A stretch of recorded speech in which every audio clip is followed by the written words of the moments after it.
हाँ तो बच्चों, welcome to this YouTube channel Sadat classes. हम लोग केमिस्ट्री पढ़ रहे हैं। केमिस्ट्री में भी बेसिक केमिस्ट्री, हालांकि हम लोगों को पढ़ना है 10th बोर्ड की केमिस्ट्री, लेकिन बेसिक केमिस्ट्री में एक क्लास ऑलरेडी हो चुका है और उसका शायद ये लास्ट क्लास होगा अगर आप समझ जाएँ तो।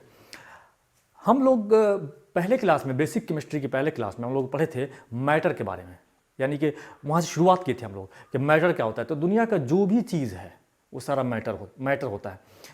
सब्सटेंस यानी उसको पदार्थ भी कहते हैं। अब मैटर दो तरह का हम बताए थे, उसको फटाफट हम लोग रिवाइज करते हैं। एक होता है प्योर, एक होता है इम्प्योर। अब जैसे कार्बन है, ठीक है, अगर ये सिर्फ कार्बन है तो प्योर है। जैसे हाइड्रोजन है तो प्योर है, ऑक्सीजन है तो ये, अगर सिर्फ ऑक्सीजन है तो ये प्योर है, ठीक है। सोडियम है, ये हमने सिंबल लिखना बता दिया था कि किसका क्या सिंबल होता है।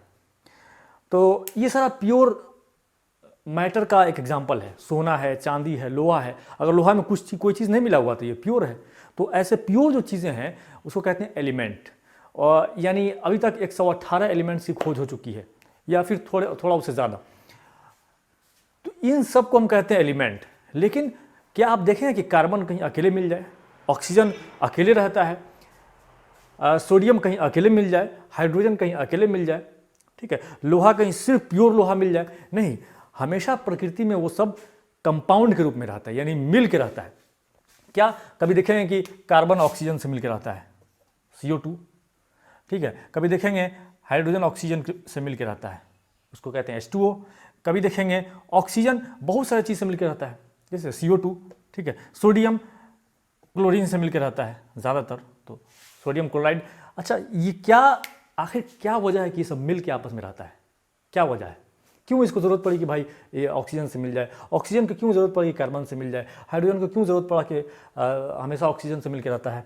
सोडियम के क्यों ज़रूरत पड़ा कि सोडियम क्लोराइड मिलकर बने? तो उसके पीछे राज हम बताए थे क्या, कि एलिमेंट का, ये एलिमेंट है, ये प्योर जो फॉर्म होता है उसके एलिमेंट बोलते हैं, और जब मिल गया तो उसको बोलते हैं कंपाउंड। तो एलिमेंट जो होता है, एलिमेंट, उसका सबसे जो छोटा पार्ट होता है उसको कहते हैं एटम। ये एलिमेंट को तोड़िए, तोड़ते जो सबसे छोटा पार्ट होता है जिसको डिवाइड नहीं किया जा सकता है। हालांकि अब तो खोज आ गया है कि उसको भी डिवाइड कर सकते हैं, लेकिन आप यहाँ तक समझिए कि उसको डिवाइड नहीं किया जा सकता है, ठीक है। अब रिसर्च ये हो गया कि एटम को भी डिवाइड किया जा सकता है, उसको भी डिवाइड किया जा सकता है। तो रिसर्च में आपको नहीं जाना है, बस आपको कॉन्सेप्ट समझना है एटम तक इस क्लास में। तो ये जो एलिमेंट है इसको हम लोग, सबसे छोटा पार्ट जो है उसको कहते हैं एटम, या किसी भी पदार्थ का सबसे छोटा पार्ट है एटम। हम क्या जानने की कोशिश कर रहे हैं कि आखिर ये कंबाइन क्यों होता है। ये ऑक्सीजन है तो भाई अकेला है तो अकेला रहे, कार्बन अकेला है तो अकेला रहे, लेकिन प्रकृति में एक दूसरे से मिल के क्यों रहता है? क्या जरूरत पड़ा कि कार्बन ऑक्सीजन से मिलकर कार्बन डाइऑक्साइड बन गया? क्या जरूरत पड़ा कि हाइड्रोजन ऑक्सीजन से मिलकर हाइड्रोजन H2O बन गया, जल बन गया? क्या जरूरत पड़ा कि सोडियम क्लोराइड बन गया? तो ये उसके पीछे कहानी है कि हम समझते हैं कि किसी भी एलिमेंट के सबसे छोटे पार्ट को कहते हैं एटम। इतना पता है?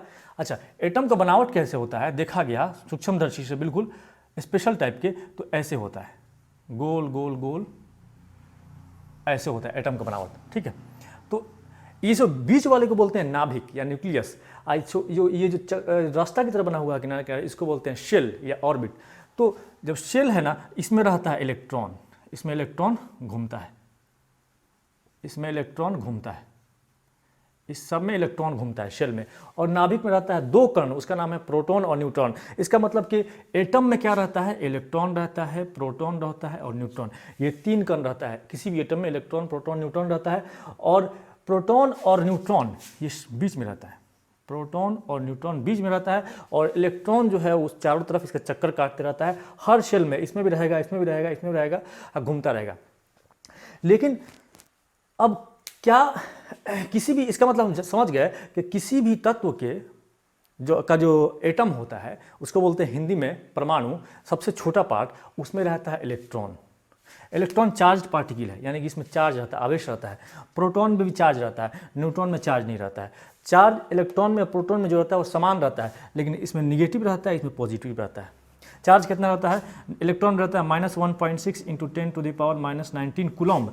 अब प्रोटोनों में रहता है +1.6 × 10⁻⁻19 कूलम्ब। खाली दोनों चार्ज बराबर है, लेकिन खाली इसको प्लस कहते हैं, इसको माइनस कहते हैं। तो सुविधा के लिए इतना जान गए, सुविधा के लिए चार्ज इलेक्ट्रॉन पर लिखते हैं -1 और प्रोटॉन पर लिखते हैं +1। एक इलेक्ट्रॉन का मतलब -1 और एक प्रोटॉन का मतलब +1 चार्ज। ठीक है, इतना समझ गए। तो कोई भी जो एलिमेंट है उसमें रहता है इलेक्ट्रॉन। तो मान लीजिए कि ये कार्बन है एलिमेंट, तो कितना इलेक्ट्रॉन रहेगा? तो खोज हुआ है कि इसमें 6 इलेक्ट्रॉन रहता है। कितना इलेक्ट्रॉन? 6 इलेक्ट्रॉन। हाइड्रोजन में 1 इलेक्ट्रॉन, तो जितना इलेक्ट्रॉन उतना proton, 6 electron 6 proton, 1 electron 1 proton. Oxygen में रहता है 8 गो, सोडियम में रहता है 11 गो। इसका मतलब जितने भी एलिमेंट हैं, जितना भी पदार्थ है उसमें इलेक्ट्रॉन और प्रोटॉन रहता है बराबर। तो जब इलेक्ट्रॉन प्रोटॉन बराबर रहेगा तो ये कहेंगे उदासीन है। अब मान लीजिए कि -10 और +10 तो 0 हो गया ना जी, उस पर कोई चार्ज हुआ नहीं, माइनस प्लस का कैंसिल कर दिया तो 0 हो गया, कोई चार्ज नहीं है। तो इसमें ये जो प्रोटॉनवा रहता है और इलेक्ट्रॉन रहता है, तो इलेक्ट्रॉन कैसे सजा रहता है? प्रोटॉन तो अंदर रह गया एक जगह, प्रोटॉन न्यूट्रॉन, लेकिन इलेक्ट्रॉन कैसे? मान लीजिए कि इस कार्बन में 6 इलेक्ट्रॉन है, तो कार्बन के एटम में 6 इलेक्ट्रॉन कहाँ? यहाँ रहेगा, यहाँ रहेगा, यहाँ रहेगा, कहाँ रहेगा? या 2 यहाँ रहेगा, 1 यहाँ रहेगा, किस तरह बटेगा? तो रूल होता है 2n² पर बढ़ता है, 2n²। n की जगह पे 1 रखिए, n की जगह पे 1 तो 2 × 1 का स्क्वायर 2, n की जगह पे 2 तो 2 × 2 का स्क्वायर 8, n की जगह पर 3 तो 2 × 3 का स्क्वायर 18। 4 रखते जाएंगे फिर उस तरह आ जाएगा। तो इसका मतलब पहला n की जगह पर 1 मतलब पहला कक्षा को बोलते हैं k, दूसरा कक्षा l, तीसरा कक्षा m। तो k l m में यानी पहला ये कक्षा, दूसरा ये, तीसरा ये, चौथा, पांचवा, इस तरह और भी कक्षा रहेगा, शेल रहेगा। तो सब में इलेक्ट्रॉन बंटने का यही रूल है। ये पहला में 2 रहेगा, दूसरा में 8 गो रहेगा, तीसरा में 18 गो रहेगा। तो इस तरह इलेक्ट्रॉन बंटा हुआ था, इसमें 2, 8, 18 और भी आगे इस पर रखते जाएंगे फॉर्मूला पे, तो पता चलेगा कि कितना कितना इलेक्ट्रॉन इसमें रखा हुआ है। ठीक है, यहाँ तक समझ गए आप। अब इसमें नेचर ये होता है, इसका किसी भी एटम का एक नेचर होता है, उसमें गुण होता है, ऊपर वाले ने डाले हुआ है उसमें गुण। ठीक है, कि उसके जो आखिरी कक्षा है, इसको बोलेंगे आखिरी कक्षा, जो सबसे लास्ट में होता है उसको कहेंगे आखिरी कक्षा। आखिरी कक्षा में उसके गुण ये होना चाहिए कि 8 इलेक्ट्रॉन होना चाहिए। उसका गुण ये है कि बेचैन रहता है कि हमारे आखिरी कक्षा में 8 इलेक्ट्रॉन है कि नहीं, है कि नहीं, कहाँ से 8 इलेक्ट्रॉन पर आ जाए। तो अब देखिए, हम मान लीजिए कार्बन का हम जानना चाहते हैं, तो कार्बन का कितना हो जाएगा? पहला कक्षा में 2 इलेक्ट्रॉन होगा, 6 इलेक्ट्रॉन का एडजस्ट करना है ना, इस तरह 6 इलेक्ट्रॉन को मान लीजिए कार्बन का ये हो गया, कार्बन का ये, तो ये तो न्यूक्लियस हो गया, न्यूट्रॉन प्रोटॉन हो गया, और 6 गो इसको एडजस्ट करना है इसमें। तो पहला कक्षा में 2 गो हो जाएगा, 2 का पहला कक्षा में 2 ही रहता है, और दूसरा कक्षा में बचा हुआ 4 गो है तो वो 4 गो हो जाएगा, दूसरा कक्षा में 4 गो हो जाएगा। तो इसके आखिरी कक्षा में 4 गो इलेक्ट्रॉन है ना, लेकिन इसमें गुण होता है, बेचैन रहता है कि हमारे आखिरी कक्षा में 8 गो इलेक्ट्रॉन होना चाहिए, 8 गो होना चाहिए। इसलिए ये कहीं जाता है कंबाइन होने, किसी और से चाहता है मिल जाए, और इसी क्रम में ये बॉन्ड बना लेता है, और बॉन्ड बनाता है ऑक्सीजन से, 2 ऑक्सीजन से मिलता है तो इसका पूरा हो जाता है। ऑक्सीजन भी बेचैन रहता है, ऑक्सीजन में 8 गो रहा तो पहले कक्षा में 2 गो रहा और दूसरा कक्षा में 6 गो रहा। ऑक्सीजन में टोटल इलेक्ट्रॉन रहता है 8 गो, तो सजता कैसे है? पहले कक्षा में 2 और दूसरा कक्षा में 6, तो 6 इलेक्ट्रॉन दूसरा कक्षा में, आखिरी कक्षा में 6 चाहिए 8 गो, तो 2 इलेक्ट्रॉन के लिए परेशान रहता है। और इसी क्रम में क्या होता है कि ये जाके कार्बन से मिल जाता है, तो कार्बन का भी जो नीड था वो पूरा हो गया, ऑक्सीजन का भी जो नीड था पूरा हो गया। दोनों का जब नीड पूरा हो गया तो दोनों एक साथ हमेशा रहेगा, इसलिए कहते हैं कि दोनों कंपाउंड के फॉर्म में रहता है, दोनों एक दूसरे से मिल के रहता है। अब देखिए कैसे नीड पूरा हो रहा है, फटाफट आपको रिवीजन कराते हुए चल रहे हैं। नीड कैसे पूरा हो रहा है? कार्बन के पास था कितना इलेक्ट्रॉन? आखिरी कक्षा में 4 इलेक्ट्रॉन था, 4 चाहिए था। अब इसका वैलेंसी 4 इलेक्ट्रॉन जो चाहिए 8 होने के लिए, इसलिए कहते हैं इसका वैलेंसी 8 है, इसका वैलेंसी 4 है, और इसका ऑक्टेट पूरा होने के लिए 8 को पूरा करने के लिए 4 को चाहिए, इसलिए कहते हैं इसका वैलेंसी 4 है। तो क्या कहेगा ये, क्या करेगा ये? मान लीजिए कि ये कार्बन है, ठीक है, 1 2 3 4, तो जब भी जो आखिरी कक्षा है उसमें 4 इलेक्ट्रॉन की जरूरत है, इसलिए आखिरी कक्षा का मान लीजिए कि हम इलेक्ट्रॉन इस पर ड्रॉ कर रहे हैं, पूरा नहीं, आखिरी कक्षा का इलेक्ट्रॉन 4 गो हम डाल रहे हैं कार्बन पर। अच्छा, 4 गो फिर कहाँ से मिलेगा? तो ऑक्सीजन 2 गो आएगा, ऑक्सीजन 1 गो इधर आएगा, 1 गो इधर आएगा। ऑक्सीजन पे कितना है? 2 4 और 6 इलेक्ट्रॉन, 2 4 और 6 इलेक्ट्रॉन। ऑक्सीजन को चाहिए 2 ठो, और इस ऑक्सीजन को भी चाहिए 2 ठो, और इस कार्बन को चाहिए 4 इलेक्ट्रॉन। तो क्या करेगा ये इलेक्ट्रॉन, वो क्या करेगा? इधर घसकेगा, ये इलेक्ट्रॉन इधर घसकेगा, इधर घसक जाएगा, चला जाएगा यहाँ। अच्छा, ये वाला इलेक्ट्रॉन क्या करेगा कि इधर घसक जाएगा, कौन वाला इलेक्ट्रॉन? ये वाला इलेक्ट्रॉन इधर घसक जाएगा, चला आएगा यहाँ पे। इलेक्ट्रॉन तो वही घसका दिए, खाली यहाँ वाला यहाँ ले। अब क्या किया कि इससे एक बॉन्ड बना लिया ये, और इससे एक बॉन्ड बना लिया ये, इसका मतलब शेयर कर लिया। शेयर कर लिया इलेक्ट्रॉन, ऑक्सीजन ये शेयर कर लिया, और उसके बाद से कार्बन भी शेयर कर लिया, इसका कार्बन भी शेयर कर लिया, कार्बन भी शेयर कर लिया, ठीक है। कार्बन ऐसे शेयर कर लिया, ऐसे शेयर कर लिया, और उसका ये ऑक्सीजन कैसे शेयर कर लिया, ऑक्सीजन ऐसे शेयर कर लिया। माने कार्बन का ऑक्सीजन, कार्बन का जो इलेक्ट्रॉन था वो ऑक्सीजन शेयर कर लिया। देखिए अब ऑक्सीजन में गिनिए, 2 4 2 अपना 6 और 2 कार्बन का शेयर कर लिया 8। इस ऑक्सीजन के गिनिए 2 4 6 और 2 कार्बन का ऑक्सीजन शेयर कर लिया, इलेक्ट्रॉन 8 हो गया। अब इसके आखिरी कक्षा में 8 इलेक्ट्रॉन हो गया, अब सुकून से रहेगा।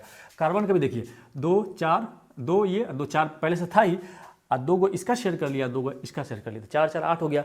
अब कार्बन के भी आखिरी कक्षा में 8 इलेक्ट्रॉन हो गया, इसलिए अब ये भी सुकून में रहेगा। इसका मतलब इसीलिए कहते हैं कि ये जो रहता है हमेशा ये बॉन्ड, 2 इलेक्ट्रॉन से एगो बॉन्ड बनता है, ये एक इलेक्ट्रॉन तो एगो बॉन्ड हो गया, ये एक इलेक्ट्रॉन एगो बॉन्ड, फिर ये ऐसे रहता है ऑक्सीजन यहाँ पे, और इस तरह CO2 रहता है, इसी को कहते हैं CO2। तो पढ़ते हैं कार्बन और ऑक्सीजन 2 को, इसलिए पढ़ते हैं डाई ऑक्साइड। पहले वाला को नाम पूरा लेते हैं, पहला वाला का नाम पूरा लेते हैं, और आखिरी वाला का नाम ऑक्सीजन से ऑक्साइड पढ़ते हैं, ठीक है। यहाँ तक समझ में आ गया आपको। उसी तरह इसका कहानी है, मान H2O का, H है, अच्छा 8 गो इलेक्ट्रॉन चाहिए किसको, जिसका 2 गो 3 गो 4 गो ऑर्बिट हो, लेकिन जिसका एक ही ऑर्बिट हो। जैसे हाइड्रोजन में तो हाइड्रोजन का अगर बनाएंगे तो न्यूक्लियस हो गया, एक ऑर्बिट हो गया, इसमें एक ही इलेक्ट्रॉन है, हाइड्रोजन में एक ही इलेक्ट्रॉन है, तो एक इलेक्ट्रॉन का भाई कहाँ रहेगा, यहीं पर रहेगा एक इलेक्ट्रॉन, यहाँ पर न्यूट्रॉन और प्रोटॉन रहेगा। तो इसका ऑक्टेट कैसे पूरा होगा, तो इसका ऑक्टेट पूरा होने के लिए कम से कम 2 इलेक्ट्रॉन चाहिए, कम से कम 2 इलेक्ट्रॉन, एक यहाँ चाहिए। मैंने एक ही कक्षा में तो जिस एलिमेंट में के एटम में सिर्फ एक ही कक्षा हो तो उसमें, और वही आखिरी कक्षा हो तो उसमें 2 इलेक्ट्रॉन चाहिए, तभी स्टेबल होगा। तो यहाँ पे 2 इलेक्ट्रॉन चाहिए किसको, हाइड्रोजन को चाहिए 2 इलेक्ट्रॉन। तो हाइड्रोजन क्या करेगा, हाइड्रोजन एक यहाँ पे एक अपना ले घूमेगा, दूसरा हाइड्रोजन है समझिए ऐसे, इसको ऐसे समझिए।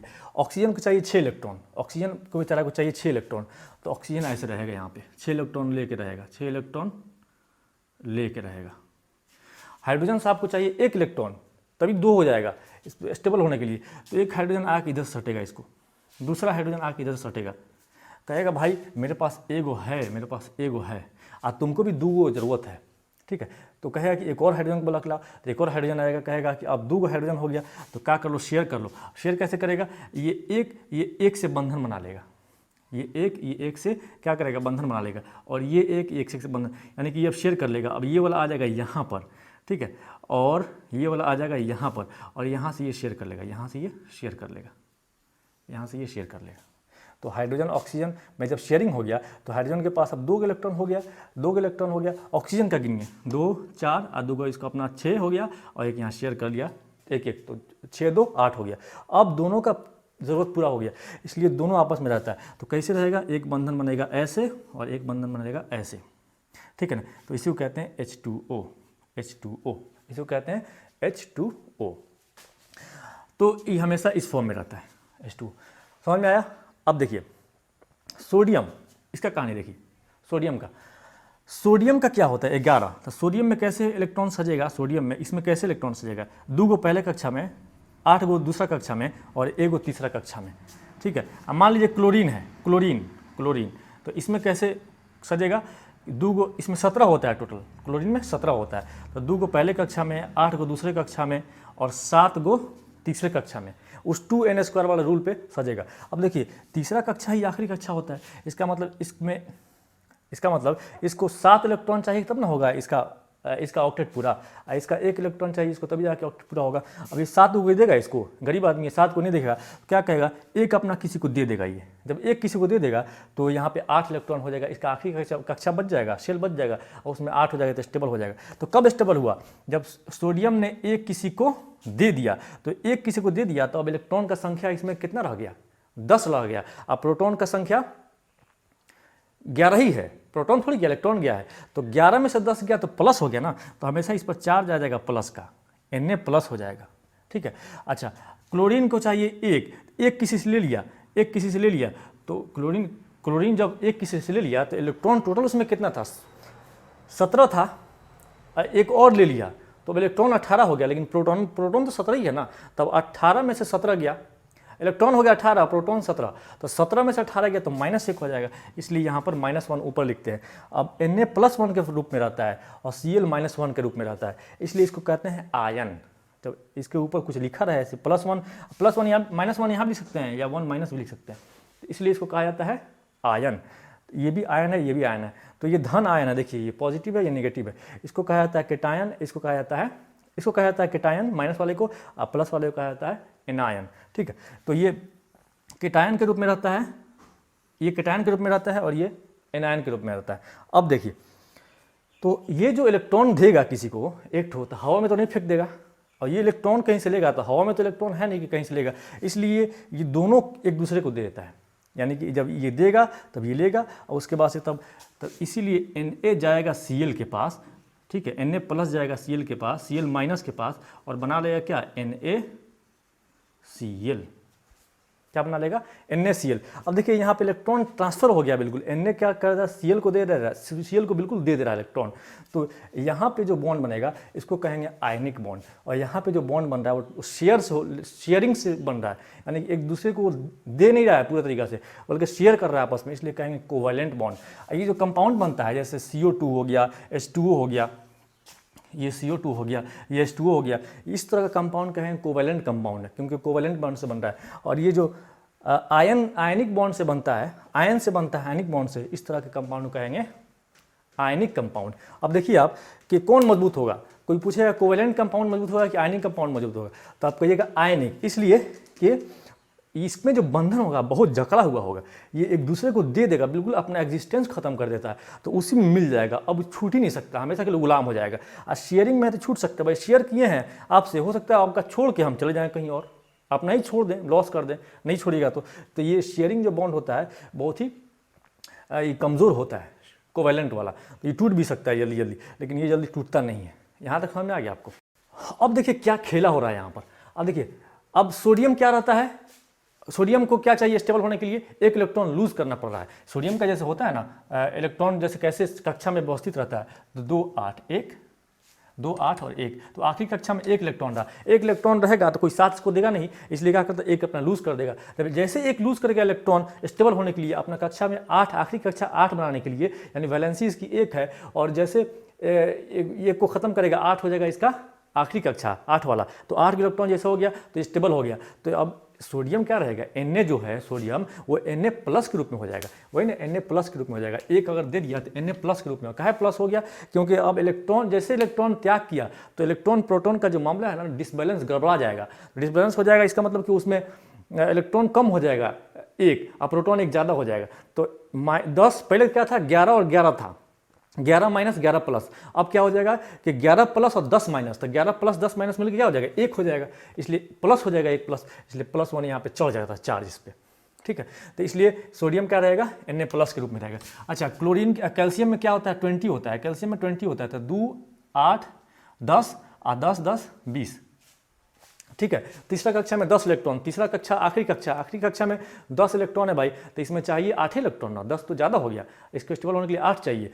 बेचैन रहता है, 2 किसको दे दे, 2 किसको दे दे, तो 2 दे देता है किसी को, जैसे 2 दिया तो 2 प्लस चार्ज चढ़ गया, वैसे क्लोरीन 1 ले लेता है तो माइनस चार्ज चढ़ गया।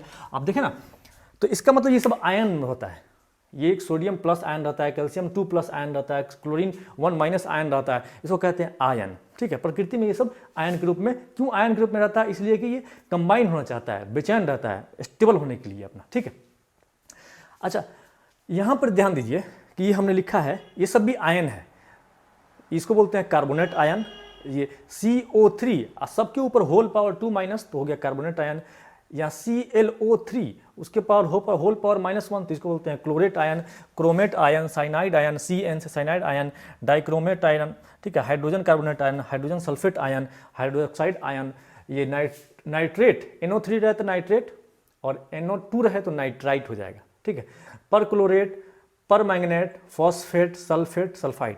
अब ये क्या बोला है भाई, तो इसको तो बोलते थे sodium ion, calcium ion, chlorine ion, तो इसको कहे बोल रहे हैं कार्बोनेट आयन, इसलिए कि ये अब इसको ये सिंगल एटम है, ये सिर्फ सोडियम का है, ये सिर्फ कैल्शियम का है, सिर्फ क्लोरीन का है, लेकिन यह कार्बन और ऑक्सीजन दो एटम आपस में मिले कंपाउंड बना, कंपाउंड में भी आयन हो गया, तो इसको कहते हैं पॉली एटॉमिक आयन, माने एक से ज़्यादा एटम का ये आयन है, ये भी आयन है और ये भी आयन है। तो फर्क समझ लीजिए, इसको कहते हैं single atomic, mono atomic ion, इसको कहते हैं, इस सबको कहते हैं पॉली एटॉमिक आयन। तो ठीक है, अगर सिंगल एटॉमिक आयन आपस में मिलता है, जैसे हमने बताया था पहले, तो उसका केमिकल फार्मूला कंपाउंड, अब हम लोग सीखने वाले हैं कंपाउंड का, कंपाउंड जो बनेगा, जो यौगिक बनेगा, उसका केमिकल फार्मूला क्या होगा और उसका नामकरण कैसे करेंगे। तो जैसे सोडियम था तो Na+ था और Cl- मिल गया, Cl- मिल गया, तो क्या हो गया, NaCl हो गया, NaCl हो गया, NaCl रिएक्शन किया सोडियम प्लस और Cl-, तो NaCl हो गया। ठीक है, तो क्या करते हैं, इसमें लिखने का तरीका क्या है कि इसका वैलेंसी +1 का मतलब वैलेंसी रहता है ना, इसके ऊपर इसका वैलेंसी लिख दिया, माने एगो इलेक्ट्रॉन लूज करेगा, एगो इलेक्ट्रॉन गेन करेगा, तब जाके इसलिए वैलेंसी इसका -1 हो गया। तो दोनों के वैलेंसी को तिरछा गुना कर देते हैं और लिखते हैं कहाँ पे वैलेंसी को, तो यहाँ पर Na के जड़ में, तो Na1 और Cl का वैलेंसी इसके वाला हो जाएगा, ऊपर वाला, तो Cl1, तो 1 हो गया, कैंसिल ना हो गया, खत्म हो गया। तो इसको पढ़ते हैं NaCl। पहले वाला जो है ना उसका नाम पूरा लेते हैं सोडियम, और दूसरे वाला का नाम लेते हैं थोड़ा सा घुमा के, क्लोरीन से कहेंगे क्लोराइड, सोडियम क्लोराइड। तो इस तरह हम लोग केमिकल फार्मूला किसी यौगिक का लिखते हैं। चलिए दूसरा कुछ लेते हैं, दूसरा अभी सिंगल एटॉमिक में लेते हैं, जो एक एटम वाला होता है, जैसे अल्युमिनियम। अल्युमिनियम का क्या होता है, परमाणु संख्या, उसमें इलेक्ट्रॉन कितना होता है, 13 होता है, उसके एक एटम में 13 इलेक्ट्रॉन होता है।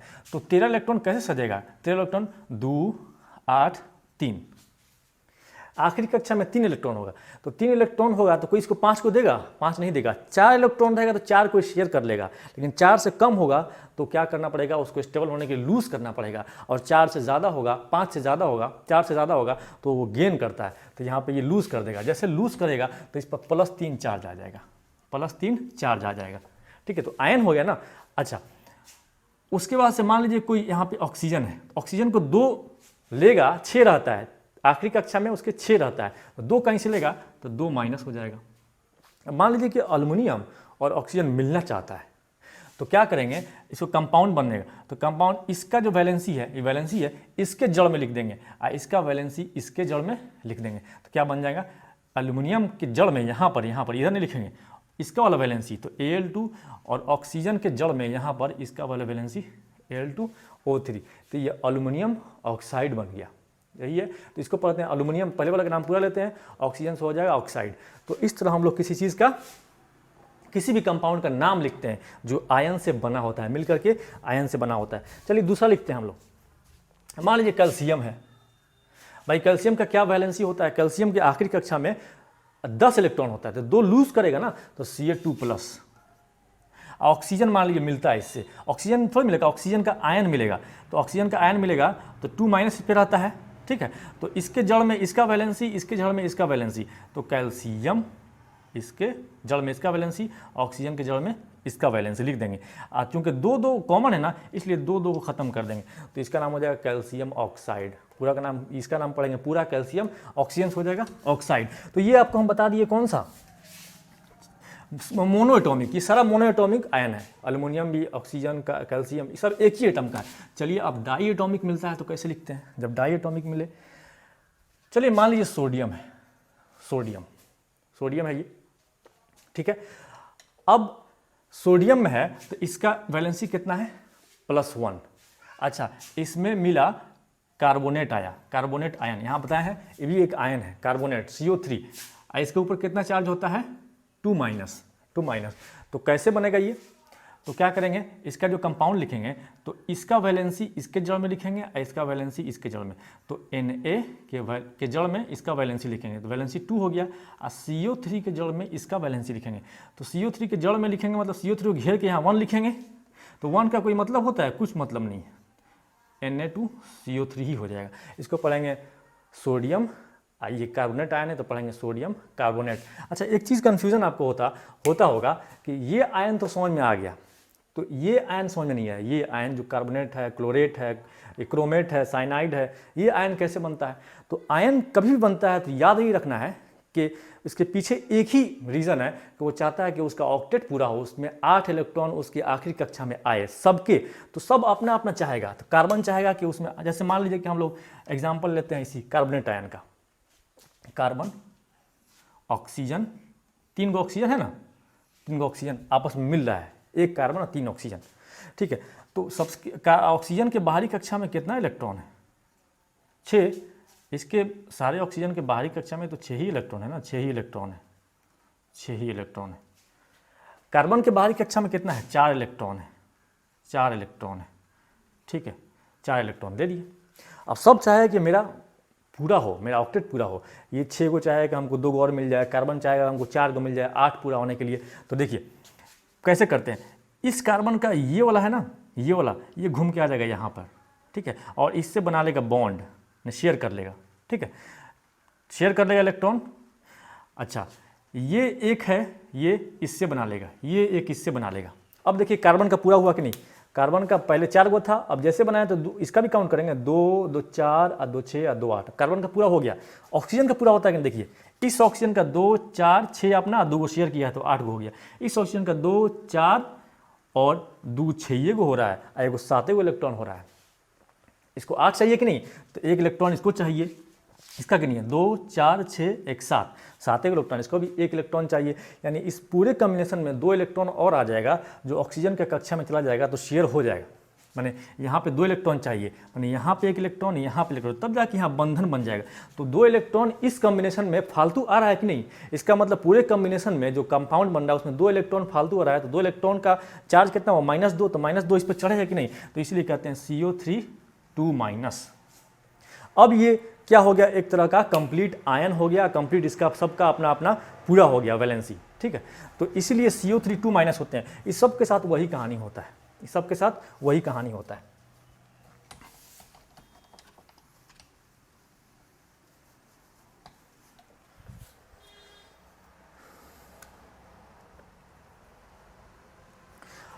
अब जैसे एक और हम लोग कंपाउंड का फॉर्मूला लिखना चाहते हैं। अब हम लोग सीख रहे हैं इसमें कंपाउंड का फॉर्मूला कैसे लिखेंगे, उसका नामकरण कैसे करेंगे। जैसे सोडियम है, इसका +1 है, +1 बता दिए, कितने बार बता दिए? 100 बार से ज़्यादा तो बता दिए होंगे, यार दिमाग मेरा खराब हो गया कि क्यों +1 होता है। इसमें जो इलेक्ट्रॉन होता है 11 होता है, 11 इलेक्ट्रॉन कैसे सचता है उस एक एटम में? तो 2, 8, एक हुआ आखिरी कक्षा वाला इलेक्ट्रॉन। आखिरी कक्षा में 8 गो चाहिए, लेकिन एक गो है, एक त्याग कर देगा तब इसका आखिरी कक्षा हो जाएगा 8 वाला इलेक्ट्रॉन। अब 8 गो हो गया तो स्टेबल हो गया, इसलिए 1 इलेक्ट्रॉन मतलब त्याग कर दिया तो +1 हो गया इसका, इसलिए कहते हैं इसका वैलेंसी +1 है, या Na+1 लिखते हैं, एक आयन हो गया। चलिए, इसके साथ आता है सल्फेट। सल्फेट आयन है, देखिए सल्फेट आयन हमने इसमें कहीं लिखा हुआ होगा, SO4 2- sulphate ion. Sulphate ion चाहता है कि इससे हम मिलें, ठीक है, एक कंपाउंड बना लें। तो क्या होगा भाई, कैसे होगा कि इसका वैलेंसी इसके जड़ में लिख दीजिए और इसका वैलेंसी इसके जड़ में लिख दीजिए, दोनों का, ठीक है। तो Na, इसके जड़ में इसका वैलेंसी लिख दीजिए 2, और SO4, इसके जड़ में इसका वैलेंसी 1 लिखना कोई ज़रूरी है? 1 से कोई फर्क नहीं पड़ता है, इसलिए Na2SO4 ही पढ़ेंगे। इसको पढ़ेंगे सोडियम पूरा को, इसको सल्फेट आयन है तो पढ़ेंगे सोडियम सल्फेट। अब पढ़ने आ गया, इसको पढ़ेंगे सोडियम, पहले वाले को पढ़ेंगे सोडियम, ये Na क्या है? सोडियम है। पहले वाला का नाम जो पहले वाला जो एलिमेंट होता है, जो एटम होता है, उसका नाम पूरा पढ़ते हैं, और आखिरी वाले का नाम जो है वही पढ़ते हैं। और ऑक्सीजन रहेगा तो उसको उससे हो जाएगा ऑक्साइड। चलिए हम लोग दूसरा देखते हैं। मान लीजिए कैल्शियम है, कैल्शियम में कितना होता है? 2+ होता है, कैल्शियम का 2+ होता है। क्यों होता है बता चुके हैं ऑलरेडी, ठीक है। इससे मिलना चाह रहा है आपको ये वाला, ये वाला बाईसल्फेट या HSO4-1, ये आपको हाइड्रोजन सल्फेट या बाईसल्फेट, इसको पढ़ते हैं, ये मिलना चाह रहा है। तो हम लोग क्या करेंगे, इसके नीचे इसका लेंगे और इसके नीचे इसका, तो Ca के नीचे इसका वैलेंसी, तो वैलेंसी कितना? 1 है, तो 1 लिखना जरूरी थोड़ी है, माइनस तो साइन है ना, 1 लिखना कोई ज़रूरी नहीं है। अच्छा, HSO4 ये हाइड्रोजन सल्फेट, इसके नीचे 2 लिखेंगे, तो 2 यहाँ लिखेंगे तो कोई समझेगा, इसलिए इसको घेर देते हैं। ये तो कंपाउंड हो गया ना, एक एटम तो नहीं है, कंपाउंड है, इसलिए घेर के नीचे इसके पूरे नीचे 2 लिखते हैं, इसका वैलेंसी। तो कैल्शियम हाइड्रोजन सल्फेट पढ़ेंगे इसको, ये फार्मूला हो गया। तो अब जान गए होंगे कि अब कैल्शियम हाइड्रोजन सल्फेट जो फार्मूला है वो क्यों ऐसा लिखा जाता है और क्यों ऐसा पढ़ा जाता है।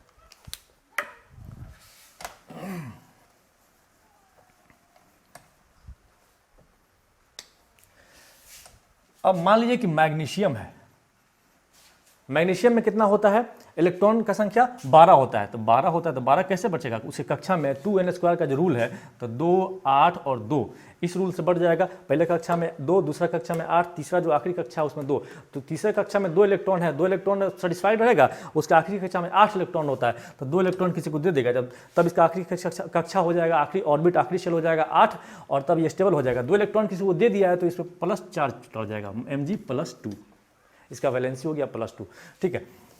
इसके साथ आया, ये मान लीजिए कि एक आयन है, हाइड्रोक्साइड आयन पढ़ते हैं इसको बोलते हैं हाइड्रो ऑक्साइड, एस से हाइड्रो, ओ से ऑक्सीजन, तो हाइड्रो ऑक्साइड बोलते हैं। ये मिलना चाहता है, तो भाई मिलना चाहता है तो मिल जाओ, इसके जड़ में इसका वैलेंसी, इसके जड़ में इसका वैलेंसी, तो इसके जड़ में लिखेंगे इसका वैलेंसी, तो लिखने का जरूरत नहीं क्योंकि 1 है, इसके जड़ में लिखेंगे इसका वैलेंसी, तो घेर के लिखेंगे क्योंकि 2 इलेक्ट्रॉन हो गया, इसका वैलेंसी दोनों पर है, इसलिए MgOH2, मैग्नीशियम हाइड्रोक्साइड। और आप समझ गए होंगे कि कभी ब्रैकेट के बाहर 2 यहाँ पे क्यों लिखा जाता है, 3 क्यों लिखा जाता है, यहाँ पे क्यों लिखा जाता है, यहाँ पे क्यों लिखा जाता है, तो इसी तरह लिखा जाता है। यही कंपाउंड को का जो केमिकल फार्मूला, रासायनिक सूत्र लिखने का तरीका यही है और पढ़ने का तरीका यही है।